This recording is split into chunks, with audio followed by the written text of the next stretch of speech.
Okay, so when I saw your request for this deep dive in my inbox with the title "Woman Laughs After Burning Cashier Alive," Hmm. uh, I gotta admit, my stomach kind of dropped. Yeah.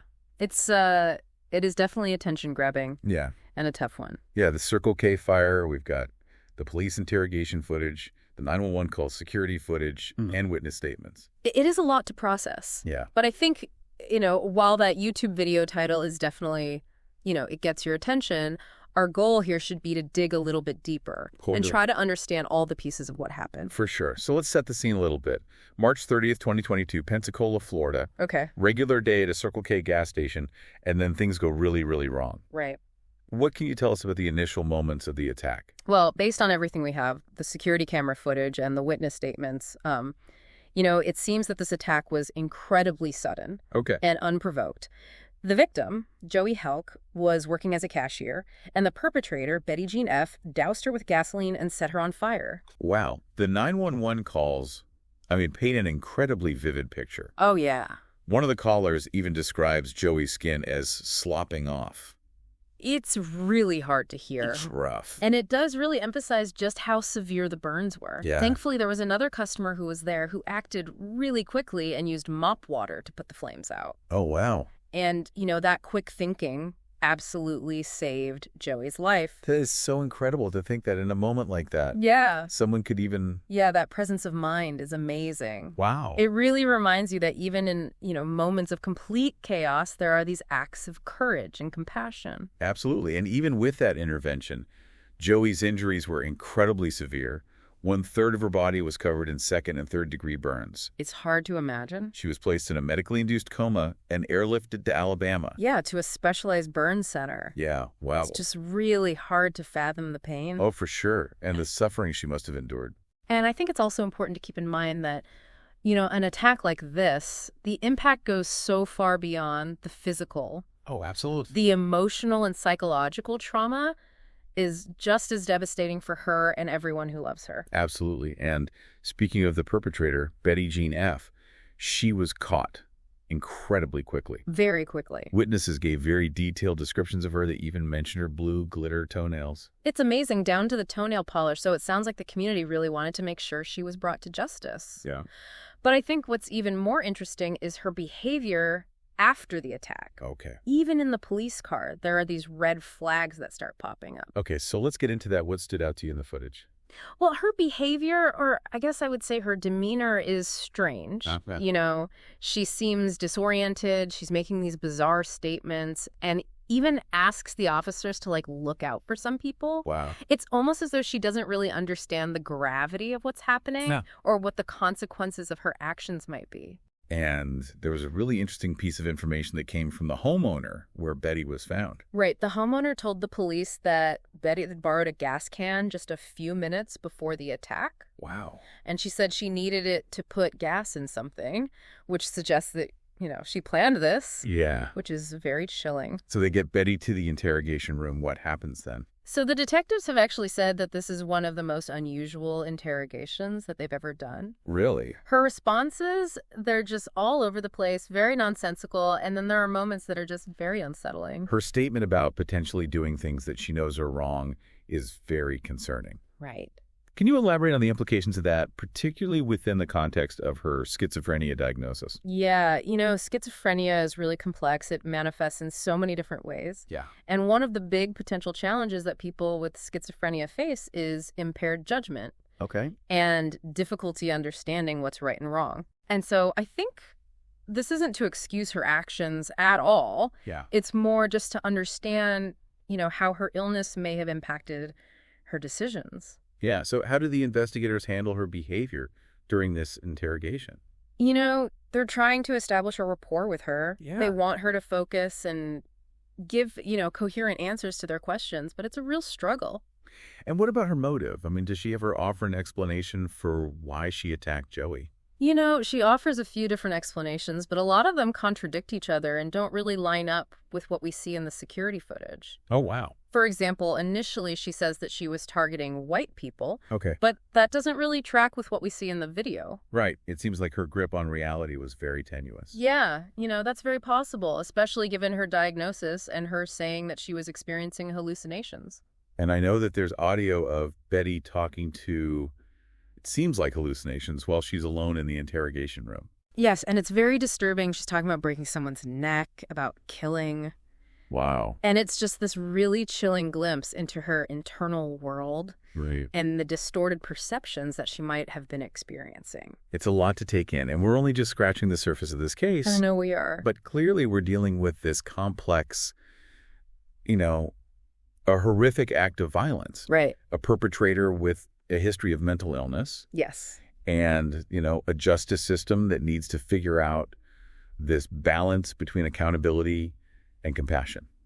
Absolutely. That balance is definitely something we're going to have to explore further. Yeah. But before we go into the legal proceedings and everything that happened afterward, I think it's important to touch on one specific detail. Okay. During the interrogation, Betty actually asks if she can see pictures of Joey's burns. Yeah, that is so disturbing. It's hard to understand what it means, but it does suggest that she's not feeling remorseful at all. Right. And perhaps even has this, strange fascination with the pain that she caused. And then there's the laughter. Right. Some experts argue that these inappropriate emotional responses are a symptom of psychosis. Have you seen that in your research? Absolutely. I've seen that. It's not uncommon at all for people experiencing psychosis to react to situations in ways that just don't seem to fit. Yeah. So this just adds another layer of complexity to this very challenging case. So we have this horrific attack. Right. A perpetrator whose mental state is clearly, a huge factor. A huge factor, and a victim who's fighting for her life. Yeah. It's just a lot to take in. It is. And I know listeners are probably already feeling the weight of this story. But before we move on to what happens after and all the legal proceedings, I think we need to take a second and acknowledge the strength and resilience of Joey Helk. Yes. We'll dive into her recovery in the next part of this deep dive. Her recovery is incredible. It's truly a testament to the human spirit and how people can overcome these unimaginable things. Yeah. Yeah, it really is remarkable. But before we dive into Joey's recovery, I think we should circle back to the legal proceedings. Okay. And talk a bit more about, the complexities surrounding Betty's mental state. Yeah, let's do that. I know that there was a pretty significant delay in Betty's trial because of a competency evaluation. Right. Competency evaluations are really crucial in cases like this. Yeah. Where the defendant's mental state is a big question mark. Right. It's about making sure that the person actually understands what they're being charged with, that they can help their lawyer defend them, and that they can rationally communicate with their attorney. Gotcha. So it's not about figuring out if they're guilty or innocent. No, not at all. At this stage. It's really about making sure it's fair, making sure that the person is actually capable of participating in their own trial, and that it's meaningful. So what were the findings of the competency evaluation in Betty's case? Well, it took over a year to complete, but in the end, she was deemed competent to stand trial. Okay. So the court basically said she understands what's happening, and she can help in her own defense. So the trial finally begins. What was the prosecution's strategy in presenting this case? So they really focused on the fact that it seemed premeditated. Okay. They brought up the homeowner's statement about the gas can. Right. And also pointed to the security footage that shows Betty just calmly walking away while Joey is on fire. Right. That's pretty damning. What about the defense? How did they approach her mental illness? So they acknowledged her schizophrenia diagnosis, Yeah. but they said, look, that doesn't mean she's not responsible for what she did. Okay. They had experts testify about the challenges of schizophrenia. Yeah. But ultimately, it was up to the jury to decide how much her mental illness played a role. Yeah, what a tough case for the jury to have to deliberate. Oh, yeah. I mean, in trying to balance, this horrific crime with the complexities of mental illness. Yeah, it's such a delicate balance. Yeah. And it brings up all these really difficult ethical and legal questions Right. about accountability and, who's really to blame here. And the trial also provided a platform for Joey, her coworker who was also burned, and her family to give their impact statements. Yes, their statements are so powerful. It Yeah. really gave us a glimpse into how devastating this crime was. Yeah. The pain that Joey and her loved ones went through, it just humanized the whole case Right. in a way that I think, legal arguments sometimes can't. It must have been so difficult for Joey to face her attacker. It must have been. And recount the trauma of that day. I can't imagine. And ultimately, what was the verdict? So in February of 2024, Betty pled no contest to attempted premeditated first-degree murder. Wow. And she was sentenced to life in prison. A life sentence. Yeah. It seems like the right outcome. Right. Given what happened. But I think it also raises a lot of questions. Absolutely. I mean, does incarceration really address the underlying issues that led to this? That's the question, isn't it? Yeah. I mean, prison might prevent her from hurting anyone else. Right. But it doesn't actually get to the root of why she did it. Yeah. Her mental health challenges. Right. It's hard to acknowledge that, but we have to. We have to as a society. And I think it really highlights the limits of how we approach mental health and criminal justice. Absolutely. So amidst all this darkness, there's a glimmer of hope in this story. Joey survived. She did. And you mentioned earlier that her recovery is just this amazing story of courage. It's immense. Determination. Can you tell us a bit more about that? Oh, it's unbelievable. You know, she went through months of just grueling treatment, multiple surgeries, painful rehab. Wow. I mean, she had moments where she just wanted to give up. Yeah.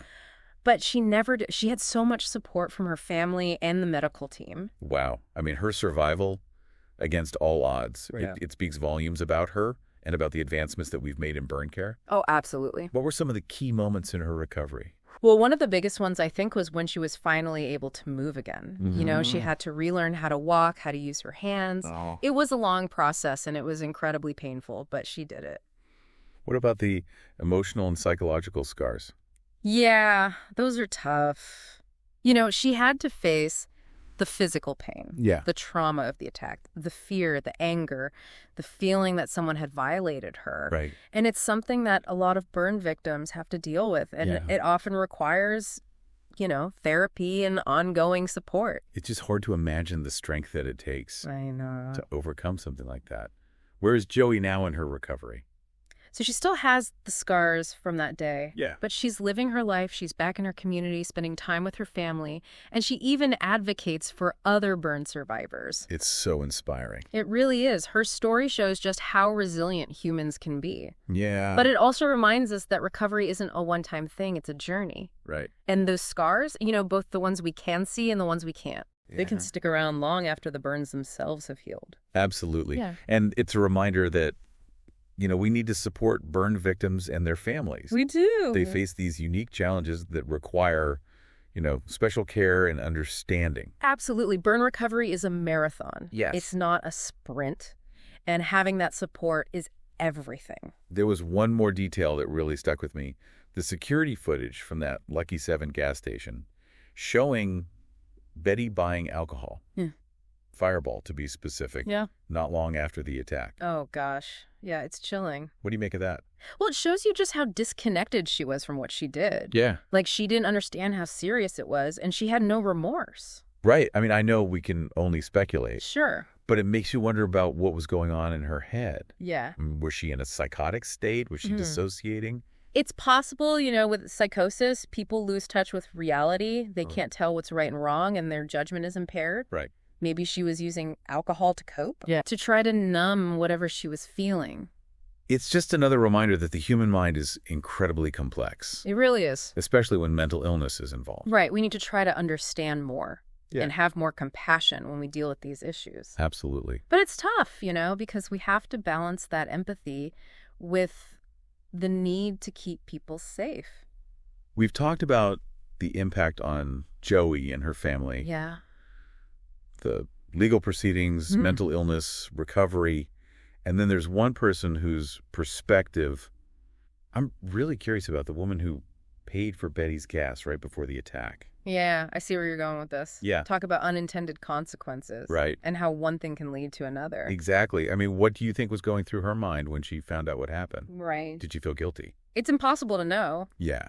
but it definitely makes you think. Yeah. It shows how connected our lives are. Yeah. Even these small, seemingly insignificant things can have huge consequences. Right. Consequences we never see coming. And it makes you think about how humans try to find meaning Yeah.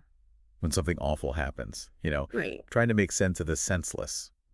Absolutely. And I think it also reminds us that trauma doesn't happen in isolation. Right. It ripples out and affects people who are directly involved and those who aren't. Yeah. And it often leaves us with these really unsettling questions about fate, responsibility, and just how fragile life really is. Yeah, it's, I don't know, it makes you feel uneasy, right? Yeah. Just knowing that a normal interaction can turn into something so awful. Absolutely. And I think it also makes you think about, Yeah. the people who work in these convenience stores. They're so vulnerable. Yeah, we've been focused on the details of this case, but we haven't really talked about workplace safety for these people. Right, because they're essential workers. They're on the front lines. Right. Dealing with all kinds of people. Yeah, you're right. It's a good point. Sometimes in really difficult situations. Yeah, absolutely. It's a sobering thought. What kind of safety measures are in place at these stores? I mean, are they enough? Well, it really depends. Yeah. Some stores have security cameras, panic buttons that are well lit outside. Okay. But others don't have much at all. Yeah. I think we need to do better, in terms of industry standards. Right. Regulations. Yeah, and I think it goes beyond physical security. Like training employees on how to de-escalate a situation. Absolutely. How to protect themselves. I mean, that seems crucial. It's huge. Yeah. Things like conflict resolution, right, active shooter drills, even mental health awareness. Right. Those things can make a big difference. Yeah. It's about making the employees feel safe and empowered. Yeah, totally. It's not just about protecting them physically. Right. But also protecting them from the emotional toll that these situations can take. Right. It's a lot. Okay, so we've covered a lot here. A lot of layers to this story, a lot of issues that probably need more attention. Yeah. But if we had to boil it down to one key takeaway, what would you say it is? I think the big thing to remember here is how mental illness, individual responsibility, and support systems all intersect. Yeah.